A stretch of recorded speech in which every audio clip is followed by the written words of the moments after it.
आज थोडा विचार केला की थोडंसं सेल्फ केअर करूया म्हणून पटकन उठली आणि आयशला घेऊन गेली हेअरकट करायला. कारण त्याला 1 महिना झाला होता हेअरकट केला नव्हता. थोडीफार घरातली कामं आवरली आयशला बघत बघत आणि आज सगळ्या चादरी काढल्या होत्या धुवायला. तोपर्यंत माझी मशीन झाली होती आणि मला केस धुवायची होती म्हणून मी आज तुमच्यासोबत एक चांगली घरगुती रेमेडी तुमच्यासोबत शेअर करणार आहे. सो नक्की ती फॉलो करा. पिठी साखर घेतली आहे, त्यामध्ये तेल, खोबरेल तेल, कोणतंही तेल तुम्ही घेऊ शकता.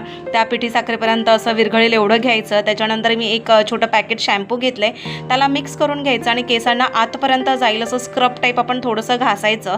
आणि ह्याने काय होतं की जो डोक्याला कोंडा तयार झालेला असतो, चिपकलेला असतो, जो आपण जेव्हा हेअर वॉश करतो तेव्हा निघत नाही ना, तर ह्याच्याने ना थोडं केसांना असं घासून आतपर्यंत लावला ना तर तो चिपकलेली जी ड्राय स्किनमध्ये जो कोंडा असतो ना तो निघून जातो. खूप जणांचा हा प्रॉब्लेम आहे आणि माझा तो आहे म्हणून मी हे तुमच्यासोबत शेअर करते आहे. आणि 5 मिनिटानंतर हेअर वॉश करून घ्यायचं. मिनी ब्लॉग आवडला असेल तर नक्की फॉलो करा. बाय.